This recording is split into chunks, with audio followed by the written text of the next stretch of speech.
15 अक्टूबर 2025। दक्षिणपंथी राजनीति का बढ़ता असर।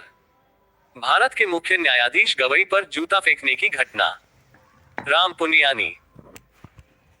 राकेश किशोर नाम के एक वकील ने भारत के मुख्य न्यायाधीश गवई पर अपना जूता फेंका। अक्टूबर 2025। इसकी पृष्ठभूमि यह है कि एक जनहित याचिका, जिसमें खजुराहो के एक मंदिर में स्थापित विष्णु भगवान की सिर कटी प्रतिमा का कटा हुए सिर दोबारा स्थापित करने की प्रार्थना की गई थी, पर फैसला सुनाते हुए न्यायमूर्ति गवई ने कहा था कि यह जनहित याचिका नहीं है, बल्कि याचिकाकर्ता द्वारा चर्चा में आने का प्रयास है। इस संबंध में याचिकाकर्ता को या तो भारतीय पुरातत्व सर्वेक्षण से अनुरोध करना था या भगवान से ही मूर्ति का सिर पुनर्स्थापित करने की प्रार्थना करनी थी। राकेश किशोर के मुताबिक इस टिप्पणी से राज किशोर व्यथित हो गए। उनके मुताबिक भगवान उनके सपने में आए और उन्होंने उनसे कुछ कदम उठाने को कहा। उनके अनुसार इससे ही वे मुख्य न्यायाधीश पर जूता फेंकने के लिए प्रेरित हुए, जो देश के इस सर्वोच्च न्यायिक पद पर आसीन होने वाले दूसरे दलित और पहले बौद्ध हैं। इस तरह के हमले से ये भी साफ होता है कि पूरे तंत्र में दलितों की दशा कितनी बुरी है। लगभग इसी समय न्यायमूर्ति गवई की मां को महाराष्ट्र के विदर्भ क्षेत्र के एक शहर में आयोजित एक कार्यक्रम में मुख्य अतिथि के तौर पर आमंत्रित किया गया। उन्होंने ये कहते हुए आमंत्रण अस्वीकार कर दिया कि वे अम्बेडकरवादी हैं और इसलिए कार्यक्रम में शामिल नहीं हो सकती। यहाँ हमें ये याद रखना चाहिए कि आरएसएस का हिंदू राष्ट्र का एजेंडा तेजी से सामने आ रहा है और अंधभक्तों को छोड़कर हर व्यक्ति को ये साफ साफ नजर आ रहा है। न्यायमूर्ति गवई जैसे लोगों को ये याद आ रहा होगा कि बाबा साहेब ने इस आधार पर पाकिस्तान की मांग का विरोध किया था कि इससे हिंदू राष्ट्र का मार्ग प्रशस्त होगा, जो देश के लिए एक त्रासदी जैसा होगा। अंबेडकर की पुस्तक पाकिस्तान और पार्टीशन ऑफ इंडिया का संशोधित संस्करण। लगभग इसी समय एक बड़े social media influencer Ajit Bharti ने मुख्य न्यायाधीश के बारे में कुछ अपमानजनक बातें लिखी। जब मीडिया में ये चर्चा होने लगी कि उनके विरुद्ध कोई कार्यवाही हो सकती है, तब उन्होंने कहा, सरकार हमारी है, तंत्र हमारा है। अगर पूरा तंत्र मेरे खिलाफ होता तो मैं आजादी से न घूम पा रहा होता और न कॉफी पीते हुए भुने हुए बादाम काजू खा रहा होता। पूरा तंत्र मेरे साथ है, इसका अर्थ है आपका तंत्र, हमारे विचारों का तंत्र। असहमतियां बनी रहेंगी, लेकिन हम सब एक थे, एक हैं और एक रहेंगे। मैं आप सबका आभारी हूँ। जय श्री राम। न्यायमूर्ति गवई ने न्यायालय के अधिकारियों से घटना को नजरअंदाज कर अपना सामान्य कामकाज जारी रखने को कहते हुए कहा कि इसे वे विचलित होने की वजह न बनने दें। उदारता का परिचय देते हुए उन्होंने कहा कि किशोर के खिलाफ कोई कार्यवाही नहीं होनी चाहिए। पुलिस ने मात्र इतनी कार्यवाही की कि किशोर को थाने बुलाकर बातचीत की और उसके बाद उनका जूता उन्हें वापस लौटा दिया। अब विभिन्न स्थानों पर किशोर के खिलाफ एफआईआर दर्ज कराई जा रही है। जहां तक भारती का सवाल है, उन्हें भी पुलिस थाने बुलाया गया, गर्मागर्म चाय पिलाई गई और फिर वापस जाने दिया गया। कल्पना करिए, जूता फेंकने जैसा यह नृशंस कार्य यदि किसी मुस्लिम ने किया होता तो क्या होता। अब तक एनएसए और ऐसे ही अन्य प्रावधानों के अंतर्गत उसके खिलाफ कार्यवाही प्रारंभ हो चुकी होती। जहां तक मुख्य न्यायाधीश के ईश्वर से अपील करने वाले कथन का सवाल है, उसे लेकर सोशल मीडिया पर इसे सनातन का अपमान बताते हुए बहुत हंगामा किया गया है। यहां तक कि राकेश ने भी कहा, सनातन का अपमान नहीं सहेगा हिंदुस्तान। प्रसंगवश पहले गर्व से कहो हम हिंदू हैं का नारा लगाया जाता था, लेकिन दक्षिणपंथी राजनीति के झंडाबरदारों द्वारा अब हिंदू शब्द की जगह सनातन शब्द का इस्तेमाल किया जाने लगा है। हिंदू राष्ट्रवाद के सबसे बड़े पैरोकार आरएसएस के गठन का एक मुख्य कारण था जमींदार पुरोहित वर्ग के गठजोड़ द्वारा दलितों के शोषण के प्रति उनमें बढ़ती चेतना की खिलाफत करना। इसी कारण जाति वर्ण व्यवस्था का समर्थन हमेशा आरएसएस के एजेंडे में प्रमुखता से रहा और उसके प्रारंभिक विचारकों ने खुलकर मनुस्मृति के मूल्यों को सही ठहराया। आज वह ऐसा अधिक कुटिलता से करता है। जहां एक ओर वह कहता है कि सभी जातियां बराबर हैं, वहीं दूसरी ओर ऐसी नीतियां अपनाता है जिनसे ये सुनिश्चित हो कि दलितों पर अत्याचार और उनका सामाजिक हाशियाकरण बड़े पैमाने पर जारी रहे। दलितों का हाशियाकरण और उनके डराने धमकाने का सिलसिला 2014 में पूर्ण बहुमत से भाजपा की सरकार बनने के बाद से अधिक तेज हो गया है। दलित विरोधी अपराधों में यह वृद्धि पहली बार नहीं हो रही है, बल्कि 2014 में भाजपा की अगुवाई वाली एनडीए सरकार बनने के बाद से इन अपराधों में बहुत अधिक बढ़ोतरी हो गई है। सन 2018 में दलितों और आदिवासियों के विरुद्ध हुए अपराधों में क्रमशः 27.3 और 20.3% की बढ़ोतरी हुई।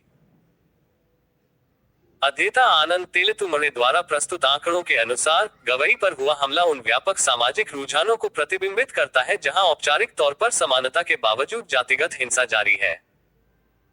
दलितों पर अत्याचारों के 55,000 से अधिक प्रकरण हर साल दर्ज किए जाते हैं। औसतन प्रतिदिन 4 दलितों की हत्या होती है और 12 दलित महिलाएं दुष्कर्म का शिकार होती हैं।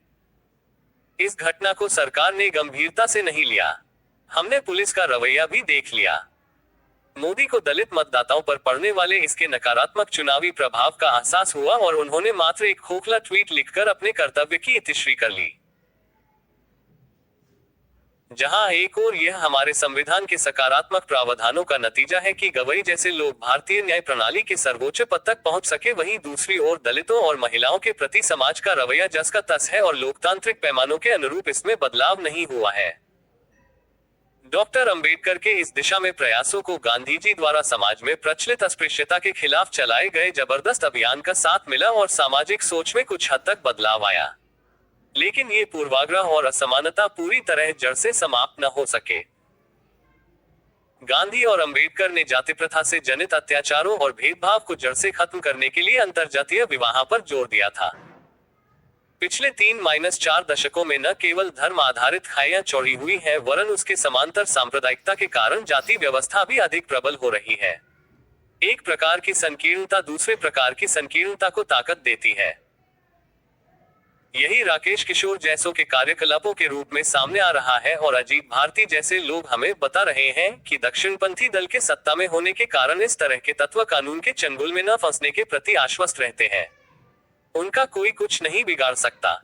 अंग्रेजी से रूपांतरण अमरीश हरदेनिया।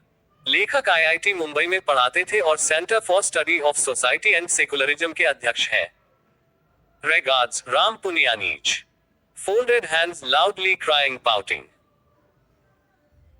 ये लेख राम पुनियानी द्वारा लिखा गया है और इसमें भारत के मुख्य न्यायाधीश न्यायमूर्ति गवई पर जूता फेंकने की घटना अक्टूबर 2025 को केंद्र में रखते हुए दक्षिणपंथी राजनीति और दलित विरोधी मानसिकता का विश्लेषण किया गया है। स्मॉल डायमंड सारांश संक्षेप में। 1. घटना का विवरण। वकील राकेश किशोर ने CJI गवई पर जूता फेंका क्योंकि उन्हें गवई की टिप्पणी "भगवान से ही मूर्ति का सिर पुनर्स्थापित करने की प्रार्थना करो" से अपमान महसूस हुआ। गवई दलित और बौद्ध समुदाय से आते हैं। 2. प्रतिक्रिया और दोहरे मापदंड। पुलिस ने किशोर से केवल बातचीत कर जूता लौटा दिया। लेखक प्रश्न उठाते हैं कि यदि यही काम किसी मुस्लिम ने किया होता तो कठोर कानूनी कार्रवाई NSA आदि हो जाती। 3. सोशल मीडिया और सत्ता की मानसिकता। इन्फ्लुएंसर अजीत भारती ने CJI के खिलाफ अपमानजनक बातें लिखी और खुलेआम कहा कि सरकार और तंत्र हमारा है, जिससे सत्ता के संरक्षण की भावना झलकती है। 4. दलित विरोधी प्रवृत्ति।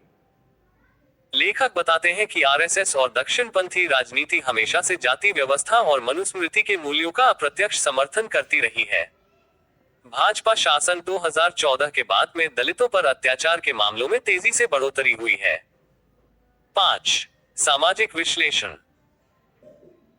औपचारिक समानता के बावजूद भारत में जातिगत हिंसा और भेदभाव जारी है। हर साल लगभग 55,000 केस, प्रतिदिन 4 दलितों की हत्या और 12 दलित महिलाओं से बलात्कार के आंकड़े आनंद तेलतुम्बड़े के अनुसार। 6. सरकार की उदासीनता। प्रधानमंत्री मोदी ने केवल एक औपचारिक ट्वीट कर जिम्मेदारी से पल्ला झाड़ लिया। 7. विचारधारात्मक निष्कर्ष। लेखक का मत है कि हिंदू राष्ट्रवाद का उभार और जातिगत संकीर्णता दोनों एक दूसरे को मजबूत कर रहे हैं।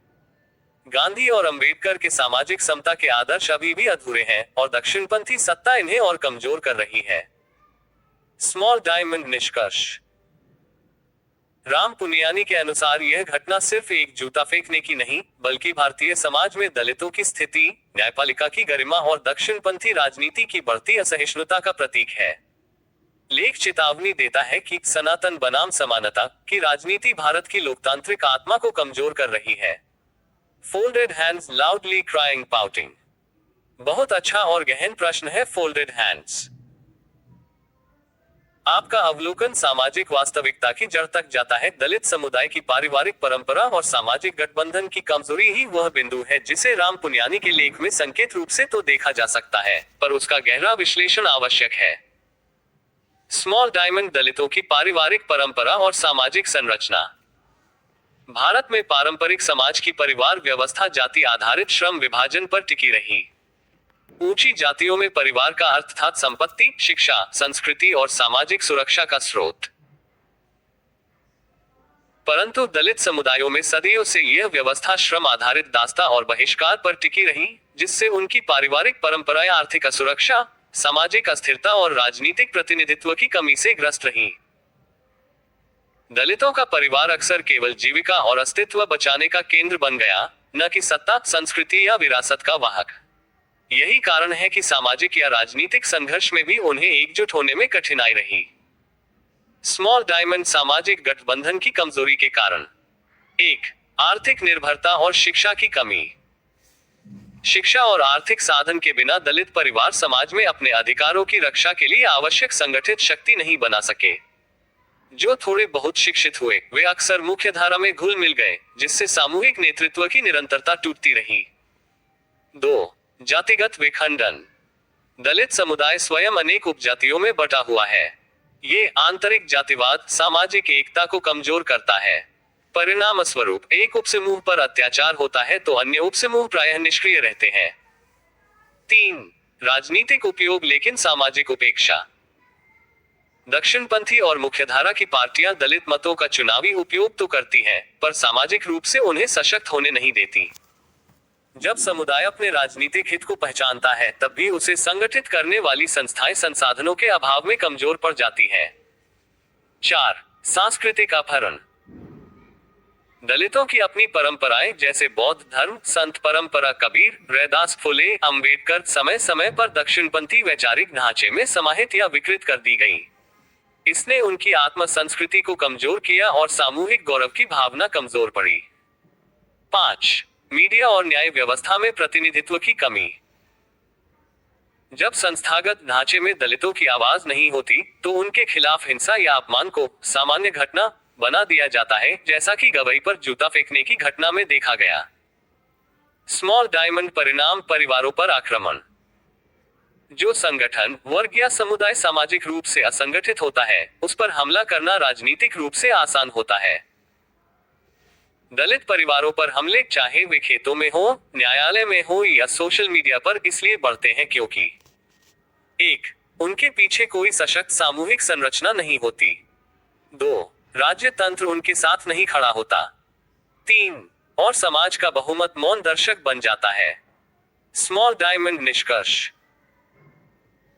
राम पुनियानी के लेख का गूढ़ अर्थ यह है कि जब समाज के सबसे निचले तबके का पारिवारिक और सामाजिक गठबंधन कमजोर होता है, तब दक्षिणपंथी राजनीति और ऊंची जातियों का गठजोड़ उनके आत्मसम्मान पर आक्रमण करने में सफल हो जाता है। और जीटी, अतः समाधान केवल राजनीतिक प्रतिनिधित्व नहीं, बल्कि दलित परिवारों की सांस्कृतिक पुनर्बहाली, पारिवारिक एकता और सामाजिक संगठित चेतना में निहित है, जैसा कि अंबेडकर और फुले दोनों ने अपने आंदोलनों में बल दिया था। मैं इस लेख का समापन करूं, इससे पहले स्पष्ट कर देना चाहता हूं, दलितों के जो भी जजेज हुए हैं या उच्च अधिकारी रहे हैं, इनमें संस्था के सम्मान की भावना नहीं रही है। जस्टिस गवई ने जिस तरह का व्यवहार दर्शाया है, ये संस्था की गरिमा को बनाए रखने के लिए कदापि उचित नहीं है। जस्टिस गवई पर फेंका गया जूता उन्होंने व्यक्तिगत रूप से ले लिया और ये कहा कि राकेश पर कोई कार्रवाई ना की जाए, जो कि पूरी तरह से गलत है, क्योंकि ये जूता केवल गवई पर नहीं फेंका गया था, ये जूता जस्टिस गवई पर फेंका गया था, ये जूता एक जज पर फेंका गया था। इसलिए एक संस्था के रूप में मिस्टर गवई को राकेश के खिलाफ कार्रवाई करने की अनुमति देनी चाहिए थी, कार्रवाई करानी चाहिए थी।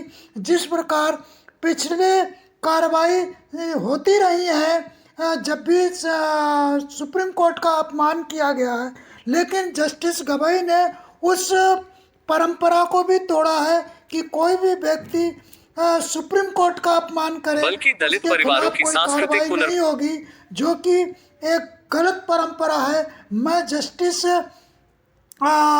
गवाई की इस भावना का, इस कार्य का कड़ा विरोध करता हूँ।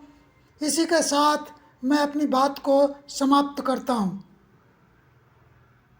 बल्कि दलित परिवारों की सांस्कृतिक पुनर्बहाली पारिवारिक एकता और सामाजिक संगठित चेतना में निहित है, जैसा कि अंबेडकर और फुले दोनों ने अपने आंदोलनों में बल दिया था।